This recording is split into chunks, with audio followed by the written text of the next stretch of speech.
समाज सुधारणार नसेल तर आपण का बोलायचं?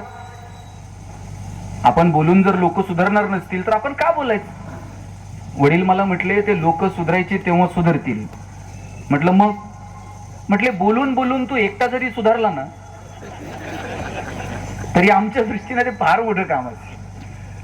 ते समाज सुधारायचा तेव्हा सुधरेल, पण परिवर्तनाची सुरुवात आपल्याला आपल्यापासून करता येईल का याचं चिंतन करण्यासाठी असे सोहळे व्हायला हवेत. असं चिंतन व्हावं याच्यासाठी अशी बैठक व्हायला हवी. आणि 36 जिल्ह्यांमध्ये सांस्कृतिक कार्य मंत्रालयाकडनं आम्ही मोगरा फुलला नावाचा एक कार्यक्रम करतोय. आणि अपेक्षा इतकी होती शासनाची की तरुणांपर्यंत ज्ञानोबरायांचं चरित्र जावं. आता आम्ही असाच एक सोहळा मॉरिशियसला केला. तिथले सांस्कृतिक मंत्री महाराष्ट्रातले म्हणजे महेंद्र गोंदिया त्यांचं नाव, रायगड जिल्ह्यातलं रोहा तिथले ते आहेत आणि आता मॉरिशियस मध्ये जाऊन ते मंत्री आहेत, कल्चरल मिनिस्टर आहेत. आपले सांस्कृतिक मंत्री आणि तिथले सांस्कृतिक मंत्री असं एकत्र येऊन आम्ही तो सोहळा मॉरिशियसला करण्याचं ठरवलं आणि 2-3 महिन्यापूर्वी तो केला सुद्धा.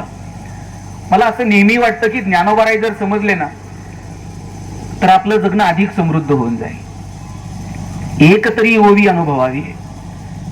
9,000 ओव्यांचा प्रपंच आहे ज्ञानोबारायांची ज्ञानेश्वरी.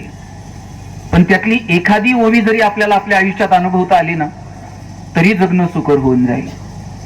परवा चैतन्य महाराज देगलूरकर एका ठिकाणी बोलता बोलता म्हटले, ज्ञानोबारायांनी त्या मुक्या प्राण्याला एकदाच म्हटले बोल आणि तो बोलायला लागला. त्या जड भिंतीला माऊली एकदाच म्हटले चल आणि ती चालायला लागली. काय म्हटले महाराज? महाराज म्हटले मुक्या प्राण्याला एकदाच सांगावं लागलं, जड भिंतीला एकदाच सांगावं लागलं. हा पुढं आपल्यासाठी मात्र माऊलींना 9,000 ओव्यांचा प्रपंच मांडावा लागला. आणि तरी सुद्धा आपण काय म्हणतो, जगातला सगळ्यात हुशार प्राणी कोण आहे? कोण आहे? तुम्हाला शंका आहे का? जगातला सगळ्यात हुशार प्राणी माणूस. आणि हे कुणी जाहीर केलंय? इतका माणूस हुशार आहे, त्याचं त्यानं जाहीर करून टाकलंय आपण जगात सगळ्यात हुशार आहोत. ही हुशारी जर सिद्ध करायची असेल ना ती केवळ आणि केवळ भौतिक प्रगतीच्या जोरावर नाही करता यायची.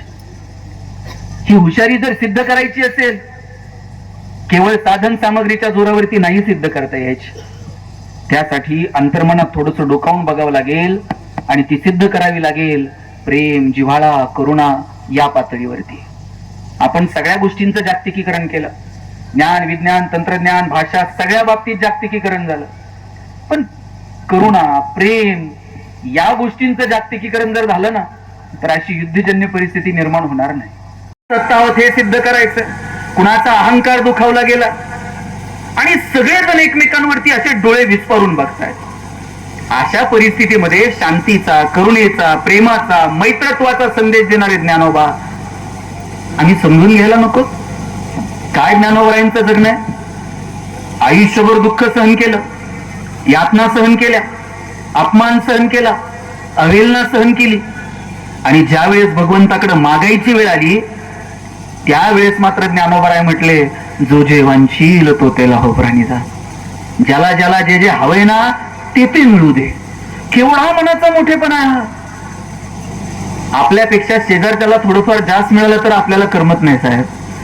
आणि माऊली म्हणतात ज्याला ज्याला जे जे हवंय ते ते मिळू दे. माऊलींच्या ठाई जो मनाचा मोठेपणा आहे ना त्यातला किंचितचा जरी मनाचा मोठेपणा आपल्या ठाई आला तरी आपल्या सगळ्यांचं जगणं सुंदर होऊन जाईल. पण तसं होत नाही. आमच्याकडं वाघ आलता गावात. तुमच्याकडे जर वाघ आला तर तुम्ही काय करताल बरं? घरात कडी लावून बसताल का असं चौकात जाऊन बसाल? सगळं गाव घरात कडी लावून बसलो होतं आजी. एक जण काय सापडना. घरातले म्हणले वाघ आलाय गावात, चिटपाखरू दिसना गावात, आपला पठ्ठ्या गेलाय कुठं? घरातले म्हणले शोधावं लागल, उगं वाघाच्या हाताभीती लागलं तर. घरातले आपले शोधायला बाहेर पडले. रानात, वनात, शेतात, विहिरीत, उसात, इकडं तिकडं सगळीकडे शोधलं. हे काय सापडना.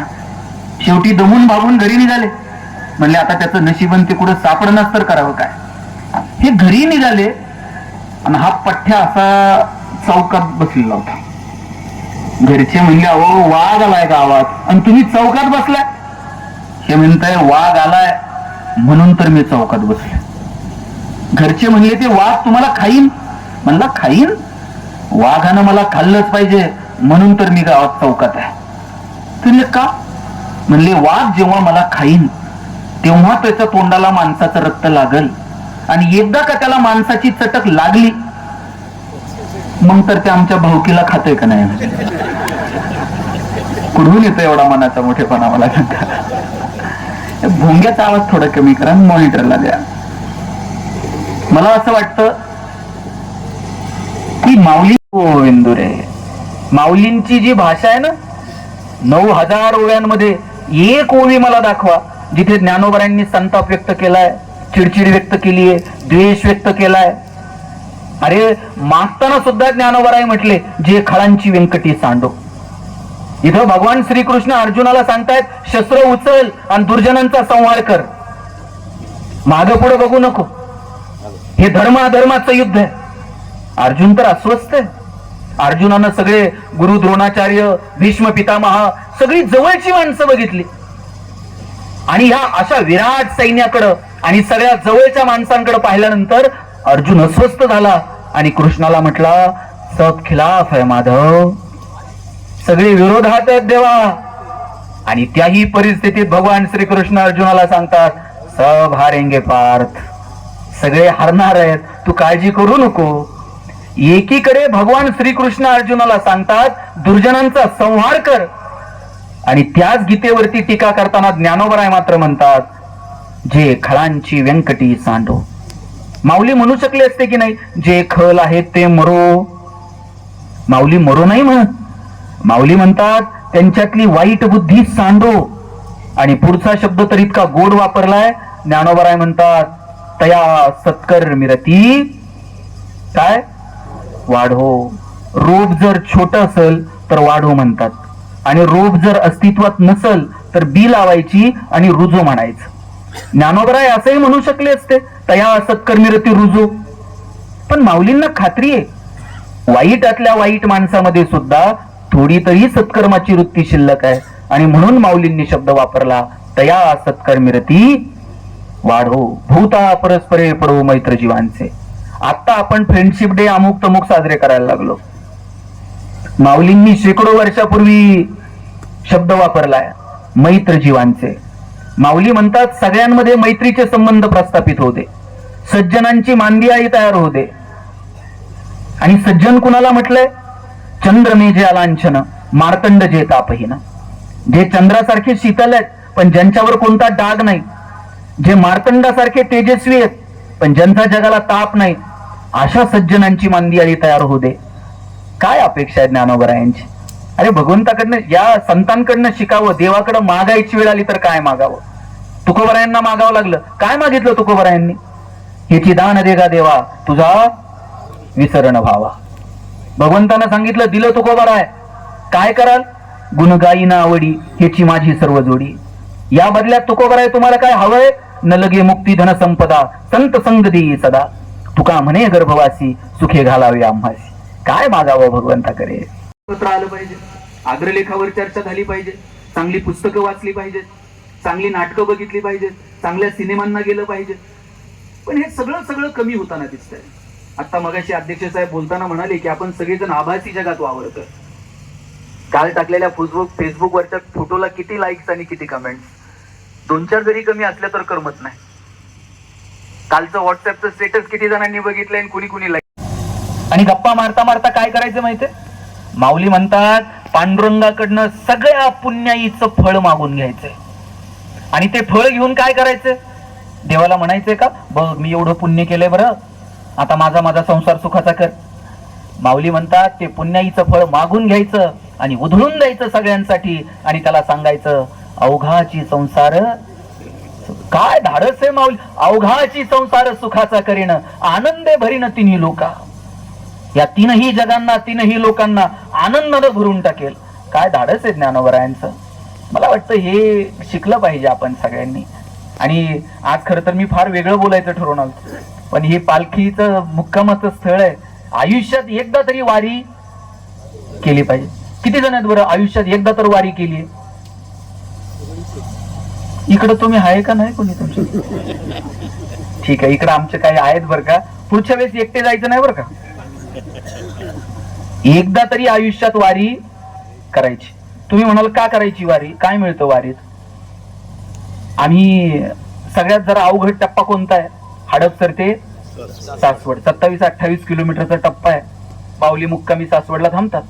आम्ही जेव्हा हडपसरवरून निघतो, मागच्या वेळेला चालता चालता एक आजोबा भेटले आम्हाला. असे लंगडत लंगडत चाललेले होते. म्हणलं आजोबा दरवर्षी येता का वारीला? म्हणले हो दरवर्षी येतो. म्हणलं काय मिळतो आजोबा वारीत? हसले. म्हणले वारीत काय मिळत असते? वारीत काहीच मिळत नाही. म्हणलं वारीत काहीच मिळत नाही मग येता कशाला? ते म्हणले वारीत मिळत काहीच नाही, पण खरं सांगू वारीत कमी पण काहीच पडत नाही. लग्न करून टाकू. पोरीनं डोळ्यात पाणी आणलं आणि म्हणली बाबा आयुष्यात परत तुम्हाला काही मागायचे नाही, काही मागायला तुमच्या दारात यायचे नाही, पण एवढी 2-3 वर्ष फक्त मला द्या, मला शिकू द्या. पोरीनं डोळ्यात पाणी आणलं आणि वडिलांना काही मागितलं. आता बघा इथं मुली पण आहेत, आया पण आहेत, वडील पण आहेत आणि पोरं पण आहेत. माझा दावा आहे बरं का साहेब, वडिलांचं जेवढं प्रेम मुलावर असतं ना त्याच्यात थोडं तरी जास्त मुलीवर असतं. मला तुमच्यात भांडण नाही लावायची, पण पोरांनी जर वडिलांना काही मागितलं, वडील म्हणणार 2 दिवस थांब, पगार होऊ दे, मग बघू. आणि पोरीनं काय मागू द्या बरं? बापाला असं वाटतं कधी निघून दिला आणि कधी नाही. वडिलांना माहित असतं 4 दिवस चिमणीसारखी थुई नाचल आणि एक दिवशी भुरकन उडून जाईल. जोपर्यंत आपल्या घरात आहे तोपर्यंत तिचे सगळे हट्ट पुरवायचे हे वडिलांनी ठरवून घेतलेलं असतं. ज्या दिवशी मुलगी जन्माला येते ना त्या दिवशी वडिलांच्या मनात 2 विचार चमकून जातात. एक मुलीचं शिक्षण आणि दुसरं मुलीचं लग्न. 1 रुपया वडील तिच्यासाठी बाजूला काढून ठेवत असतात. वडील स्वतः फाटलेली तुटलेली चप्पल घालतील, मुलीला मात्र शाळेत जायला चांगले शूज घेऊन देतील. वडील फाटलेलं बनियन घालतील, मुलीला मात्र चांगला ड्रेस घेऊन देतील.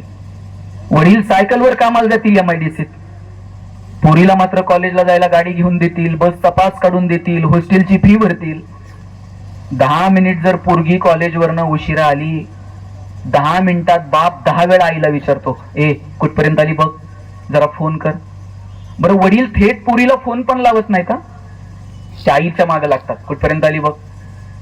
पोरीला काय बोलणार नाही, आईला म्हणणार तू लाडून ठेवली, एवढा उशीर असतो का? मुलीसोबत वडील थोडंसं अंतर ठेवून असतात, पण त्यांचं विशेष प्रेम असतं पोरीवर. पोरीच्या लग्नात बाप असा फेटा घालून मिरवत असतो. दिवसभर बापाची मान उंच असते. कन्यादान झालं ना मग वडील मान खाली घालतात, जावायच्या हातात हात देतात आणि सांगतात तळहाताच्या फोडासारखी जपली, सांभाळून घ्या. दिवसभर वडिलांच्या डोळ्यात थेंब येत नाही, पण पोरीची गाडी एकदा निघून गेली ना खांबाच्या पलीकडे जाऊन 1 तास रडतो तो बाप असतो. पोरीनं डोळ्यात पाणी आणून सांगितलं वडिलांना, बाबा 2-3 वर्ष अभ्यासाला द्या. ते म्हणजे जा तुला काय करायचं ते कर. पोरगी पुण्यात गेली, अभ्यास केला, स्पर्धा परीक्षांची तयारी करत होती. ती सांगत होती वडील 3,000 रुपये महिन्याला पाठवायचे. 3,000 रुपये वडील महिन्याला पाठवायचे. खोलीचं भाडं भरू, मेसचे पैसे देऊ, पुस्तकं घेऊ, क्लासची फी भरू, करू काय काय त्यात. रविवारी पोरी बाहेर जेवायला जायच्या, मी कधी गेले नाही. 50-100 रुपये मोडताना सुद्धा अंगावर काटा यायचा, बाप 3,000 रुपये कसे पाठवत असेल. मनापासून अभ्यास केला, प्री झाली, मेन्स झाली, इंटरव्ह्यू झाला, निकालाची वाट बघत होते. अख्ख्या खानदानात कोणी ग्रॅज्युएट झालेलं नाही, मी पहिलीच. निकाल लागला, वडिलांना फोन केला, म्हणलं बाबा मी DYSP झाले. वडिलांना माहित पण नव्हतं DYSP म्हणजे काय. वडील म्हणले तू फौजदार का नाही झाली? ती म्हणली वडिलाला सांगू कसं, आता 4-5 फौजदार असतील माझे तिथे ऑफिसला. काय काय गोरगरिबाची पोरं जेव्हा शिकून अशी प्रशासनात येतात, तुमच्या सहीमध्ये प्रांत आहेत, तुम्ही हजार किती नातेवाईकांना असे पैसे काढून मदत करू शकता? नाही करू शकता. पण रोज व्हिजिटर्स असतात, तुमच्या सहीने एखाद्या माणसाचं भविष्य बदलून जातं, तुमच्या सहीने एखाद्या माणसाचं आयुष्य बदलून जातं. तिकडं डोके बिके फोडून पोलीस स्टेशनला येतं, यांनी नुसतं बस रे जरा, नुसते 5 मिनिटं बसून दिले तरी त्यांच्या आयुष्यातले प्रश्न भेटून जातात. काय सामर्थ्य आहे. आणि याच्यासाठी करायचंय का इकडचा डोंगर उचलून तुम्हाला तिकडे ठेवायचं? आयुष्यातली जे काही 5-10 वर्ष आहेत ना इथे जे तरुण मुलं मुली बसलेले आहेत, जगणं सुंदर करायचं असेल तर आत्ता शिक्षणाकडे लक्ष द्या. आईन तारुण्यात आल्यावर कळतं नको त्या गोष्टीत वाया घातला वेळ. आणि आता इथून पुढचा सगळा प्रवास खडतर आहे. आणि तरुण पोरांना आवर्जून विनंती आहे, व्यसन बिसन याच्या नादी लागू नका. ही 2 मिनिटांची मजा आहे, आयुष्य परत नाही. तुमच्या आई बापाची अपेक्षा आहे लेकरा बाळांच्या खांद्यावर आम्ही जावं. हे इकडे कुठंतरी काहीतरी व्यसन करतंय, कुठंतरी जाऊन धडकतंय आणि आई बापाला लेकराला खांद्यावर घेऊन जावं लागतंय. याच्यापेक्षा काय दुःख असतं.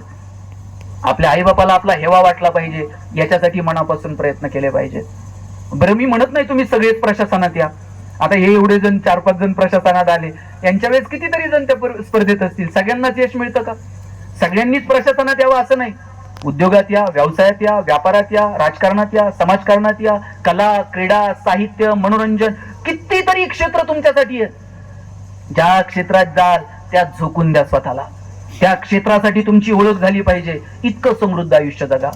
तरुण पोरांना विनंती करतो, आता लक्ष द्या तुमच्या करिअरकडे. आज मुलीच्या आई बापाला टेन्शन नाही साहेब, त्याच्यापेक्षा जास्त टेन्शन मुलाच्या आई वडिलाला आहे. त्यातली 5-50 पोरं तर बिन लग्नाची आहेत.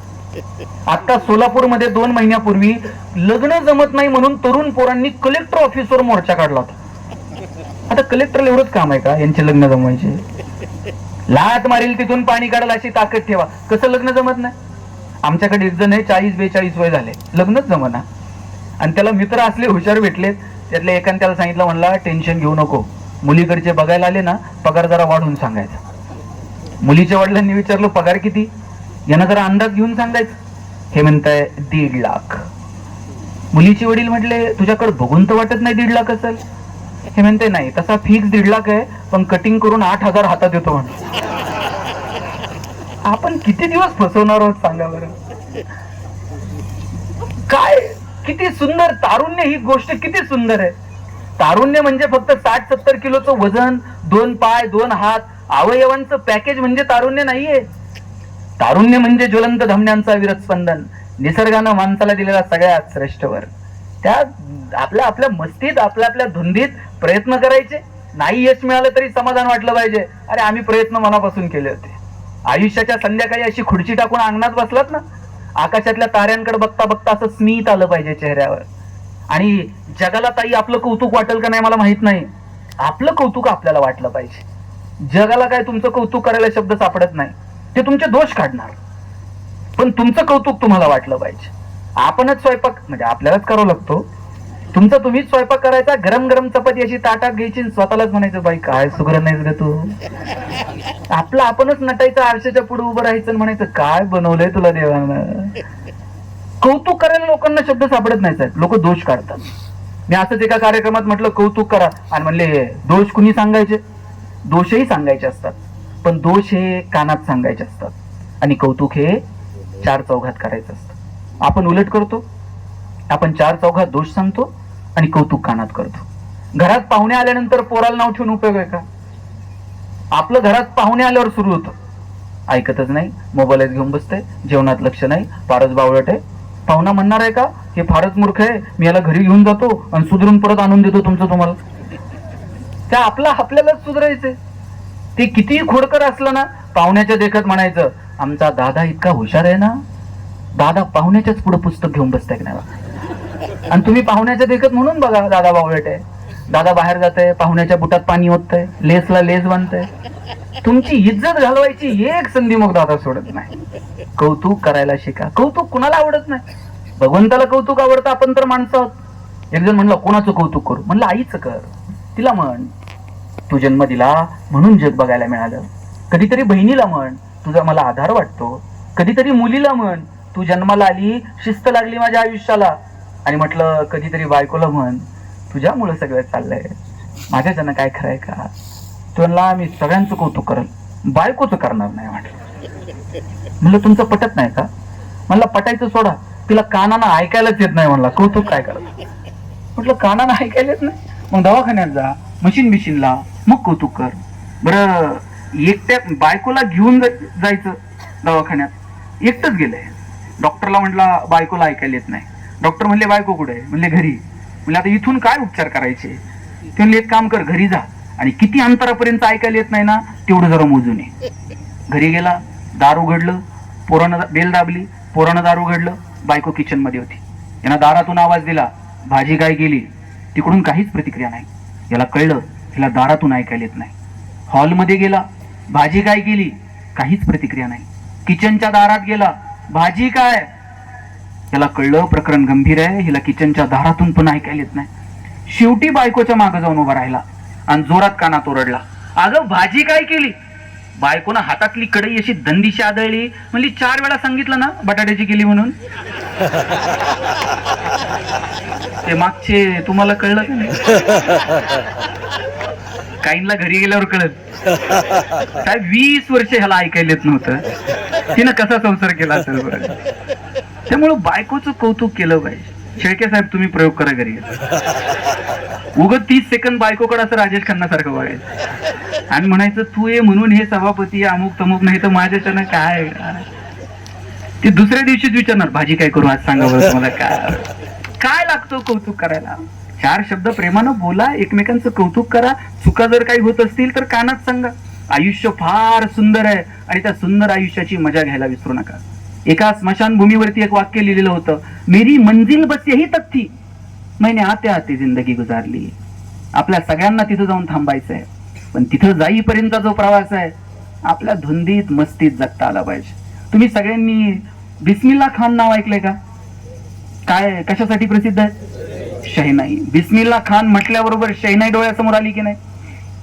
लहान होते, त्यांची आई गेली आणि त्यांचे मामा त्यांना बनारसला जवळ फाटलेली आहे. ती जवळ गेली, म्हटली गुरुजी तुम्ही भारतरत्न आहात, इंटरव्ह्यू सगळ्या जगात दिसेल, किमान लुंगी तर बदला. ते पुन्हा हसले आणि म्हणाले, तू म्हणतेस म्हणून मी लुंगी बदलतो, पण एक गोष्ट कायम लक्षात ठेव, मला भारतरत्न शहनाईसाठी मिळालाय, लुंगीसाठी नाही. माणसं लक्षात राहतात ती कर्तृत्वासाठी, माणसं लक्षात राहतात ती त्यांच्या कामासाठी. मला वाटतं आपण आपल्या कामासाठीच लक्षात राहावं. आणि ते कधी होतं जेव्हा कौतुक करत चला. ती तिचं नाव गाव बापाचं नाव सगळं आवडी निवडी सगळं सोडते, आपल्या घरात येते आणि आपल्या माणसांना आपलंस करून घेते. त्या त्यागाला थोडीशी प्रतिष्ठा मिळावी. त्यांनी केलेल्या त्यागाचं, त्यांनी केलेल्या समर्पणाचं कधीतरी कौतुक व्हावं. असं एकमेकांचं कौतुक करत छान आयुष्य जगता येईल का? आपल्याला माहित आहे का ताई आपण किती दिवस इथे आहोत? ते माहित नाही आपल्याला. जन्माला येण्याचे संकेत भगवंत 9 महिने आधी देतो, जाण्याचे संकेत 9 मिनिट पण आधी मिळत नाही. कुणीतरी जन्माला येणार आहे हे 9 महिने आधी कळतं, पण आपल्यातनं कोणतं जाणार आहे हे 9 मिनिट पण आधी कळत नाही.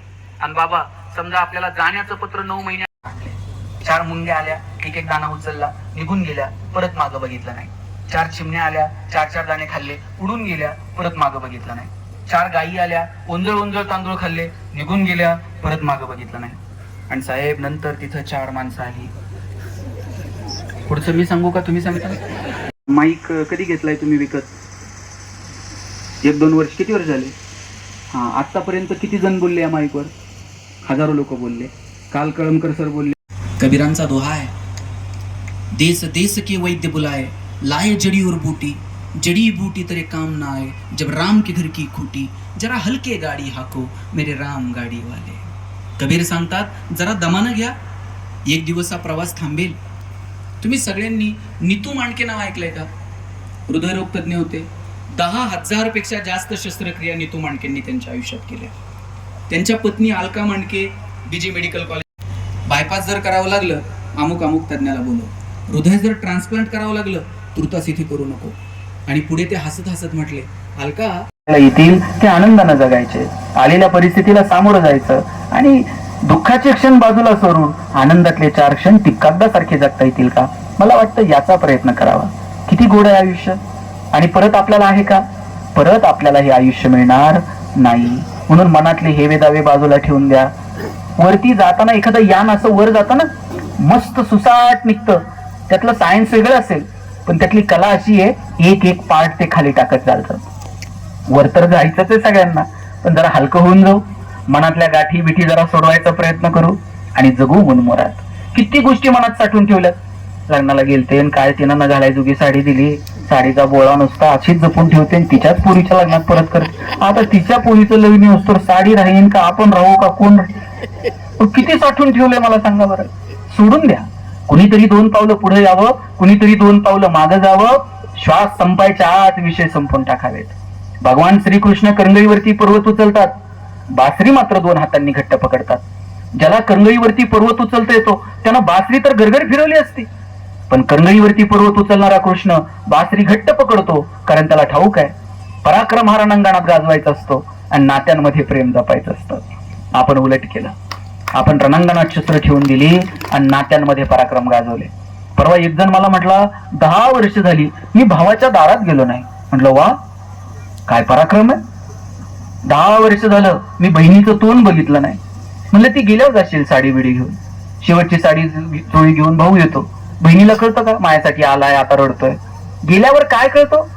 गेल्यावर ना स्पर्श, ना संवाद, ना सहवास। जोपर्यंत माणसं आहेत तोपर्यंत जपा, स्पर्श सुद्धा तोपर्यंतच आहेत जोपर्यंत माणसं आहेत, आणि मी तर म्हणतो नातीही तिथपर्यंतच आहेत जोपर्यंत स्पर्श आहेत। तुम्ही इथं अनेक तरुण मुली बसलेल्या आहेत, तुम्ही बघा बरं, तुम्ही माहेरी गेलात, आई पटकन उमऱ्यापाशी पळत येते की नाही? भाकरीचा तुकडा वळून टाकल, पाणी वळून टाकल, जवळ घेईल, बोट मोडल, तिची ओठ तुमच्या गालावर लावेल। आणि 2 दिवस जर तुम्ही माहेरी थांबलात आणि 3ऱ्या दिवशी तुम्ही सासरी जायला निघालात, तुमच्या आईनं तुमची पिशवी कधी रिकामी पाठवली का? शेंगा घेऊन जा, वांगे घेऊन जा, दूध घेऊन जा, भाजी घेऊन जा, पापड करून ठेवलेत, लोणचं घालून ठेवले, कुरड्या करून ठेवल्यात, वडे तोडून ठेवलेत। सासरी काय मिळत नाही? सासरी सगळं मिळतं, पण आईला वाटतं पोरीची पिशवी कधी रिकामी जाऊ नये। कोण करते एवढं प्रेम तुमच्यावर? लेकुराचे हित वाहे माऊलीचे चित्त, ऐसी कळवळ्याची जाती करी लाभ हावी न प्रीती। कोणत्याही लाभाची अपेक्षा न करता तुमच्यावर ओतप्रोत प्रेम करणाऱ्या जगात जर कोण असेल तर तुमची आई आणि तुमचे वडील आहेत। या नात्यांना जपा। हल्ली कुणाला कोणाकडे जायला वेळ नाही, कुणाला कोणाशी बोलायला वेळ नाही, सुखदुःखात सुद्धा फॉर्मॅलिटी म्हणून सहभागी होतो। परवा तर साहेब मला एक जण म्हणला, मी इतका बिझी आहे मला श्वास घ्यायला वेळ नाही। म्हणजे सोडून दे, श्वास घ्यायला वेळ नाही? जोपर्यंत श्वास आहे तोपर्यंतच वेळ, श्वास संपला वेळ संपली। जोपर्यंत श्वासात श्वास आहे तोपर्यंत जगा। आमच्या वडिलांची आत्या आमच्याकडे मुक्कामी यायची, आणि आत्या जर मुक्कामी आली सगळं घर रात्रभर गप्पा मारायचं। आत्या जर 2 दिवस थांबली आणि 3ऱ्या दिवशी जायला निघाली ना, सगळं घर तिला एसटीला वाट लावायला जायचं। आत्या नुसती एसटीत बसली आणि तिनं खिडकीतनं हात केला ना येते, तिनं येते म्हणायला उशीर, सोडवायला आलेल्या लोकांचे डोळे पाणावत होते, एवढी माणसं भावनिक होती। आता लोक अंत्यविधीला जातात, प्रेत जळत असतं, निम्मे लोक मोबाईल मध्ये खेळत असतात। कधी उरकते कोणाच ठाऊक म्हणतात, त्यांना लगेच पुढे कुठं जायचं असतं। दिवसभरात आपण 2-5 कार्यक्रमांना तर हजेरी लावतो, पण साहेब आपल्या प्रत्येकाच्या आयुष्यात एक कार्यक्रम असा येणार आहे की आपल्याच कार्यक्रमात आपण गैरहजर असणार आहोत। कार्यक्रम आपला असेल पण त्यात आपली उपस्थिती नसेल। जे क्षण आहेत ते मस्त जगा, नात्यांना, आणि मी नेहमी म्हणतो नात्यांना जपा, पण कुठपर्यंत? जोपर्यंत शक्य आहे तोपर्यंत। तुम्ही कितीही प्रयत्न करून तर ते जुळतच नसेल तर नियतीवरती सोडून द्या, मौन बाळगा आणि शांततेनं रामराम करून टाका, पण जोपर्यंत शक्य आहे तोपर्यंत मात्र जपा। तुकाराम धांडे नावाचे एक कवी आहेत, त्यांची कविता वाचण्यात आली। ते म्हणजे 2 भावांच्या वाटण्या कधी ना कधी आयुष्यात होतात, या पिढीत नाही तर पुढच्या पिढीत कुठं ना कुठं होतात, पण कशा वाटण्या असाव्या? त्यांनी एक उदाहरण सांगितलं। म्हणला थोरला असा अंगणात जाऊन उभा राहिला आणि धाकट्याला म्हणला, ऐक मी मोठा आहे, मी सांगल तशा वाटण्या होतील। धाकटा म्हटला, जी दादा तुम्ही म्हणाल तसं। थोरल्यानं सांगितलं, हा 6 खानाचा जुना वाडा तुझा आणि त्याच्या शेजारचं 3 खानाचं नवं घर माझं। तू शेती करतो, बैलगाडी बैलजोडी तुझी, मी कामाला जातो, मोटरसायकल माझी। आई बापाच्या वाटण्या होत नाहीत, दोन्ही घरं त्यांची, त्यांना राहायचं तिथं राहतील, पण चल आपल्या सोयीसाठी, तुझ्या घरात लहान लेकरं आहेत, आई तुझी, माझ्या घरात बापाचा धाक पाहिजे, बाप माझा। कसा वाटणा केल्या? 6 खानाचा जुना वाडा तुझा, 3 खानाचं नवं घर माझं, बैलगाडी बैलजोडी तुझी, मोटरसायकल माझी, आई तुझी, बाप माझा, आणि हो आयुष्यभर लक्षात ठेव, एकाच आईच्या पोटी आपण दोघं जन्माला आलो, शेवटच्या श्वासापर्यंत मी तुझा आणि तू माझा। आणि पुढे जाऊन त्यानं लिहिलंय, तू धाकटा आहेस, काही दुखलं खुपलं तर माझी मांडी तुझी। तू धाकटा आहेस, काही दुखलं खुपलं तर माझी मांडी तुझी। मी थोरलाय, तुझ्या आधी जाईन, तुझा खांदा माझा। काय प्रेम, काय जिव्हाळा! यातलं थोडं जरी प्रेम आमच्या हृदयात दाटून आलं ना, तरी जगणं सुंदर करण्यासाठी वेगळे मार्ग निवडायची गरज नाही। ज्यांच्याकडे ही नाती आहेत त्यांनी त्यांना जपा। घरातली म्हातारी माणसं ट्यूबलाईट इतका प्रकाश देत नाहीत, पण त्यांचं देवघरात निरंजनासारखं तेवत राहणं महत्वाचं असतं. म्हणून त्या छोट्या छोट्या गोष्टींचा आनंद घ्यायला शिका. बघा आता इथे नऊवारीतल्या दोघी तिघी आहेत आणि टोपीवाले अजून 2-4 शिल्लक आहेत. संपली ही पिढी. परत ही माणसं तुम्हाला औषधाला सुद्धा सापडायची नाही.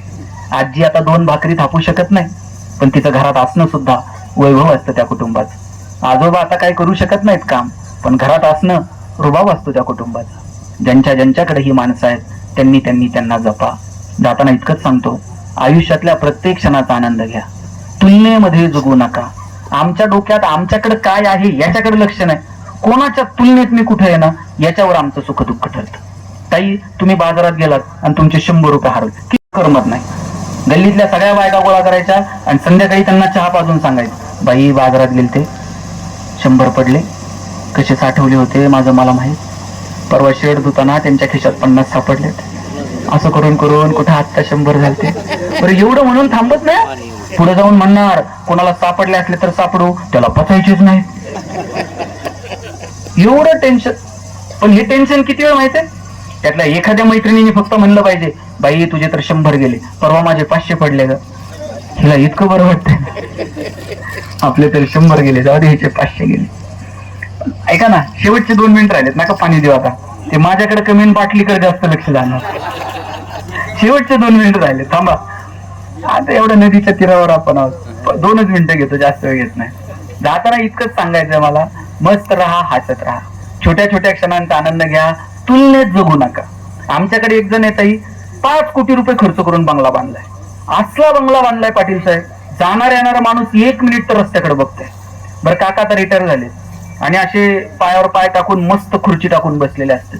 जाणार येणार कोणी थांबलं, पाणी घ्या, चहा घ्या, 2 शब्द बोलतात. आणि आता ते बिचारं बसलंय तर त्याला 5 मिनिट तर बंगल्याविषयी सांगतो. आता त्यांना कष्टानं बांधलाय, सांगितलं तर आपल्याला ऐकायला काय अडचण आहे का? बरं त्यांचंच पाणी, त्यांचाच चहा. ते म्हणतात कर्टन कसे वाटले, टाईल्स कशा आहेत, वरती पीओपी कसं आहे. त्यांनी जर विचारलं बंगला कसा आहे, आपण म्हणायचं अख्ख्या लोणंद मध्ये दुसरा नाही. काय प्रॉब्लेम आहे का? पण साहेब काही माणसं इतकी खोडीची असतात, त्याचं काहीच ऐकत नाही. उठता उठता त्याच्या डोक्यात काहीतरी भुंगा घालून देणार. त्याला म्हणणार ते बाकीचं सोड, मला किचनची दिशा जरा गडबड वाटते. याला वाटतंय किचन वाटा पाठवू का, उमरा तोडू का, नेमकं करू काय. बरं काका रोज बंगल्याविषयी सांगतात, आज मला लोणंदला यायचं. म्हणलं काका आम्हाला निघायचंय. अरे जा की. म्हणलं तुम्ही आज बंगल्याचं काहीच सांगा ना. ते म्हणले बंगल्यात राहिले काय? म्हणलं म्हणजे काल बांधला असा दिसतोय, रंग इकडचा तिकडं नाही, 2-4 वस्तू नवीन दिसतात, काहीतरी सांगा. ते म्हणले बंगल्यात आता काही उरलं नाही. म्हणलं झालं काय? ते म्हणले आपल्या शेजारच्यानं ह्याच्यापेक्षा मोठा बांधला रे. म्हणले आता आपल्या बंगल्यात राहिलं काय? आपण आपल्या आपल्या मस्तीत जगूयात ना, का कुणाकडे बघून आपण आपल्या जगण्याची व्याख्या ठरवायची? आणि बरं बघा किती परिस्थिती बदलली आहे. भगवंताच्या कृपेनं, आईबापाच्या पुण्याईनं, तुमच्या कष्टानं सगळं बरं चाललंय की नाही, त्याच्यासाठी देवाला थँक्यू म्हणा. जुन्या आज्या विचारा, वर्षात कधीतरी साडी मिळत होती आणि आता असं कपाट उघडलं का एका साडीचा नंबर वर्षभर लागत नाही. आणि आज्यांना विचारा, नवऱ्यानं जर साडी आणली, पहिल्यांदा स्वतः नव्हती नेसत आई, आधी मोठ्या जावला म्हणायची, बाई तुम्ही घडी मोडा. मग मोठ्या जावानं घडी मोडली का मग हिनं नेसायची. आता तरुण पोरींना घडी मोड हा शब्द तर माहित आहे का? बाबर मॅडम, नवऱ्यानं साडी आणली तर आपण कोणाला घालायला देऊ का? आणल्याबरोबर लगेच नेसायची, लगेच सेल्फी आणि लगेच स्टेटस. आणि दिवसभर बघायचं, कोणी कोणी बघितलं, कोणी कोणी बघितलं, कोणी कोणी बघितलं. तुमचा आनंदही ताई तुमचा राहिलेला नाही आणि तुमचं दुःखही तुमचं राहिलेलं नाही. जे क्षण येतील ते मस्त जगा, आनंदानं जगा, हसत हसत राहा. कधी संपेल हे सगळं माहित नाही. मी ज्या घरात लहानाचा मोठा झालो, आमचं घर पत्र्याचं होतं आणि आमचा पत्रा असा होता पाटील साहेब, अशी वर उडी मारली पत्र्याला हात लागायचा. आम्ही आईला म्हणायचो, आई सगळ्यांची घर स्लॅबची, आपलंच पत्र्याचं कसं? आई म्हणायची, तुझे वडील शिक्षक आहेत म्हणून घर पत्र्याचं. म्हणलं शासनाचा जी.आर. आहे का शिक्षकांनी स्लॅबची घरं बांधायची नाही? ती म्हणायची, तू नशिबवान आहेस पत्र्याच्या घरात जन्माला आला. मी म्हणायचो का? ती म्हणायची, बघ घर गरम व्हायला लागलं का तुला कळतं उन्हाळा सुरू झालाय, घर गळायला लागलं का तुला कळतं पावसाळा सुरू झालाय. शेजारच्या स्लॅबच्या घरात उन्हाळा कळत नाही, पावसाळा कळत नाही. खास ऋतूंची ओळख व्हावी म्हणून भूगोल शिकवणाऱ्या तुझ्या बापानं असलं मॉडेल उभं केलंय म्हणे. पैसे नव्हते, 2006ला वडील रिटायर झाले. रिटायरमेंटचा पगार 15-16 हजार. आता ज्यांचे पगार नोकऱ्या 15-16 हजारानं संपल्या, त्यांच्या नोकऱ्या किती रुपयांनी सुरू झाल्या असतील? 100-200 रुपयानं नोकऱ्या सुरू झाल्या. बायको जर कधी म्हणली लोणंदून फलटणला जाऊ, गाडी नव्हती आपल्याकडं. मित्राची गाडी, त्याच्यात निम्म रॉकेल, त्यात निम्म पेट्रोल. निम्म्या रस्त्यात गेल्यावर जर गाडीतलं पेट्रोल संपायचं, मग गाडी वाकडी करायची. बरं, हे तंत्रज्ञान फक्त भारतात आहे प्रांत, जगात कुठं गाडी वाकडी करत असते? आणि वाकडी करून जर चालू झाली नाही, डॉक्टर साहेब पुढे वेगळे सायंटिस्ट होते, ते टाकीत थुकणार. बरं, यानं टाकीला तोंड लावल्यावर तर बायको असं बघायची, कोणत्या मुहूर्तावर यांची माझी गाठ पडली. अशात बायकोनं नुसता खांद्यावर हात ठेवत्या. बरं, कित्येकांच्या गाड्या बिना पेट्रोलच्या फलत्या. आता EC गाड्यांमधून नवरा बायको फिरतात. बायको तिकडच्या खिडकीतनं तिकडे बघते, नवरा इकडच्या खिडकीतनं इकडे बघताय. ड्रायव्हर मधल्या आरशातनं दोघांकडे बघत असतो. हे बोलत का नाही? साधनं वाढत गेले, आनंद मात्र भरपळून गेला. गावात एक टीव्ही असायचा, सगळ्यांनी रामायण महाभारत बघायला त्याच्या घरी. आणि त्या दूरदर्शनचं दिवसात 10 वेळा प्रक्षेपण जायचं. प्रक्षेपण गेलं का पोरं म्हणायची टीव्हीला मुंग्या लागल्या. आता टीव्हीला कुठं मुंग्या लागतात का? एखाद्या शाण्यानं वर जायचं, अँटीना फिरवायचा, खालच्यानं म्हणायचं दिसलं दिसलं दिसलं दिसलं दिसलं. वरचा खाली येऊस तर गेलं गेलं गेलं गेलं. साधनं नव्हती, आनंद मात्र भरभरून होता. आता पाण्याच्या बोटल बिटल आल्यावर लग्ना कार्यात अशी टिपाडं भरून ठेवलेली, त्याच्यावर निळे पिवळे लाल, आठवतं का ते प्लास्टिकचे ग्लास? त्या प्लास्टिकच्या ग्लास मधून पाणी प्यायचं. आणि नुसतं पाणी नाही प्यायचं, त्याच्यातला एखादा ग्लास खिशात घालून घरी घेऊन जायचा. ते घरी घेऊन गेलेला ग्लास एखाद्या पुरस्कारापेक्षा सुद्धा मोठा वाटायचा. पैसे नव्हते, आनंद मात्र भरभरून होता. छोट्या छोट्या गोष्टींचा आनंद घ्या आणि मस्त जगा. आल्यापासून मी दोघं तिघं बघतोय, हसलेच नाही. काय टेन्शन मध्ये कोणाच हसावं वाटलं तरी ते शेजारच्याकडे बघणार, ते हसत नाही. मग मी काय? बरं, हसायला काय पैसे लागतात का? बरं आजी, माणसालाच हसता येते, जनावरांना हसता येतं का? तुम्ही शिंकूर करायला गोठ्यात गेलाय आणि एखाद्या म्हशीनं छान स्माइल दिली, असं झालंय? म्हैस म्हणते का प्लीज वेलकम इन गोठा? माणसालाच हसता येतं. दादा, तुम्ही गाढवाला हसताना बघितलं? ज्या दिवशी गाढव हसायला सुरू करेल, त्या दिवशी समजायचं गाढवाचा प्रवास मानवत्वाकडे सुरू झाला. आणि ज्या दिवशी माणूस हसायचं बंद करेल, त्या दिवशी समजायचं माणसाचा प्रवास. तुमचं तुम्ही ठरवा काय. आपण मला बोलवलं, ऐकलं, त्याबद्दल तुम्हाला सगळ्यांचे मनापासून आभार मानतो. No once more, no recheck for any moment. So please please please dear friends, keep smiling. Thanks lot.